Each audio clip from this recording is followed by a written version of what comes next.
So విధించేది ఒకరి మీద, దాన్ని పే చేసేది ఒకరు ఉంటుంది. అంటే వేరు వేరు వ్యక్తుల పైన ట్యాక్స్ ఎఫెక్ట్ అనేది ఉంటుంది.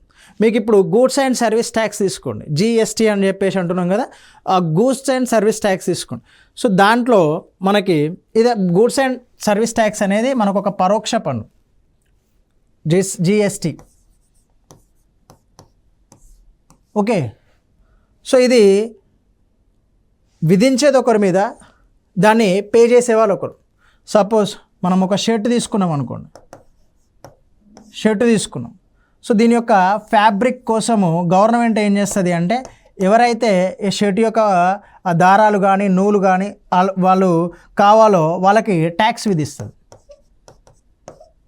వాళ్ళకి ట్యాక్స్ విధిస్తుంది.